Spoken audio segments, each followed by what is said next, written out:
Le Shakhtar, c'est les mines du Donbass, et la pluie ukrainienne, c'est le calme du Donetsk et la chaleur brésilienne. Et puis le Shakhtar, c'est la fortune d'un homme et l'œil acéré d'un autre. C'est au cœur des conflits l'espoir et la gloire des grandes soirées européennes.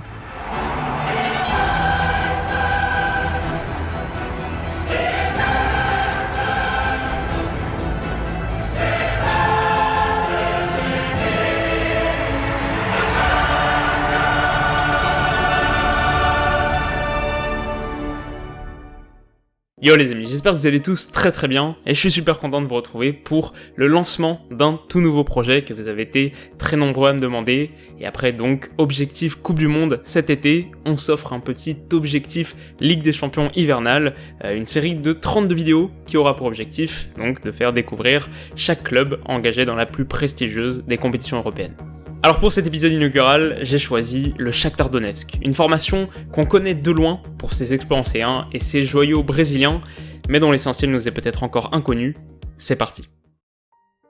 Quand le Shakhtar est fondé, en 1936, par le comité d'éducation physique de l'URSS, il ne s'appelle pas encore Shakhtar. Un an plus tôt, l'appareil de propagande soviétique a porté au rang d'idole un mineur de la région, un homme exceptionnel qui fait tomber tous les records de productivité, un homme qui vit pour le charbon et pour sa patrie, Alexei Stakhanov. Les Stakhanovistes de Donetsk sont nés et disputent leur première rencontre face au Dynamo Odessa. Ils s'inclinent 3-2. Au retour de la Seconde Guerre mondiale, le club prend son nom mythique, Shakhtar, qui signifie mineur, et se forge une petite réputation, celle d'un club humble, amical, régulièrement récompensé par le prix du fair play, mais capable aussi d'exploits ponctuels. Les joueurs du Shakhtar s'adjugent la Coupe du RSS en 1961 et 1962, un exploit résonnant mais trop isolé pour prétendre à la même gloire que les mastodontes d'alors, le Dynamo Moscou de Lev Yashin ou un peu plus tard, le Dynamo Kiev d'Oleg Blokhin. À la fin des années 90, la dissolution de l'URSS transforme le paysage footballistique ukrainien, mais surtout, le président du Shakhtar, Akhat Bragin, est assassiné et remplacé par Rinat Akhmetov. Le milliardaire ukrainien est alors l'un des hommes les plus riches du monde, et sous son impulsion, le Shakhtar va totalement changer de dimension. En 2002, le club de Donetsk remporte son premier titre national, en devançant le Dynamo Kiev d'1 point, et réalise même le doublé Coupe Championnat grâce à une victoire au tir au but, à nouveau face à l'ennemi de la capitale. Le visage de ce triomphe, c'est incontestablement le légendaire capitaine Anatoly Timoshuk, qui disputera 326 rencontres sous la tunique orange et noire, avant de contribuer aux exploits européens du Zénith Saint-Pétersbourg, puis du Bayern Munich en 2013, il est également le joueur le plus capé de l'histoire de la sélection ukrainienne. Mais pour les mineurs, la belle histoire ne fait que commencer. En 2004, le Shakhtar s'attire les services du tacticien roumain Mircea Lucescu, qui met en place une stratégie audacieuse. Soudainement, le Shakhtar se passionne pour le marché brésilien et concentre ses efforts financiers sur l'import massif de jeunes joueurs prometteurs. Pour rester dans les clous de la réglementation locale, Lucescu crée une cylindrée hybride, ukrainienne à l'arrière et brésilienne à l'avant. La défense solide du Shakhtar, combinée à une attaque flamboyante, lui offre 8 titres de champion en 12 saisons, une décennie qui verra l'Europe découvrir plusieurs joyaux auriverdes, Luis Adriano, Fernandinho, Willian, Douglas Costa, Alex Teixeira et Fred. Sur la scène continentale, le Shakhtar n'est pas en reste non plus. En 2009, il devient même le premier club de l'Ukraine indépendante à soulever un trophée européen en triomphant du Werder Brême en finale de C3. En 2011, les hommes de Lucescu réalisent le triplé domestique et atteignent les quarts de finale de la Ligue des Champions, se défaisant notamment d'Arsenal en phase de groupe, puis de la Roma en 8ème, avant de chuter finalement face au futur vainqueur, le Grand Barça de Guardiola. Plus récemment, le Shakhtar a grandement souffert du conflit armé qui agite la région du Donbass, et sous la menace des bombardements, le club a quitté en 2014 son enceinte ultramoderne pour se réfugier à Léopold, puis à Kharkov, où il dispute actuellement ses rencontres. Invité régulier des 8ème de finale de Ligue des Champions, le Shakhtar ne voudra pas déroger à la tradition cette saison.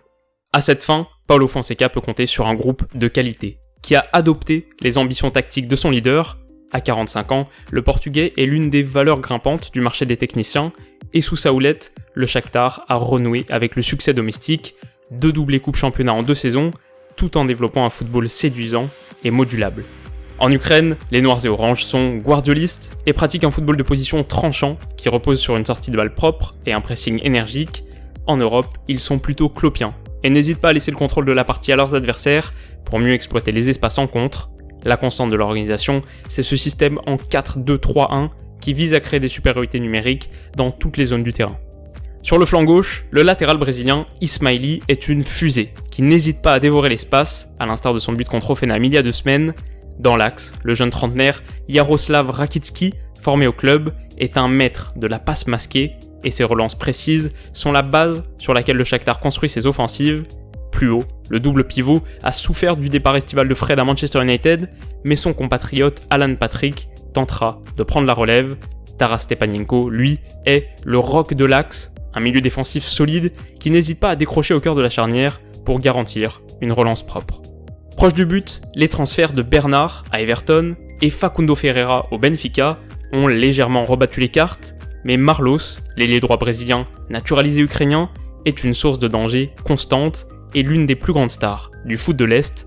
À 30 ans, il sait aussi faire entendre sa voix dans un vestiaire à forte consonance lusophone, tout comme son camarade de promotion, Tyson, dont l'âge n'a en rien altéré les qualités offensives. Repositionné au cœur du jeu, le maître à jeu du Shakhtar a moins l'occasion de démontrer sa vitesse supersonique qu'auparavant, mais il brille dans un autre registre, symbole de sa vaste palette technique.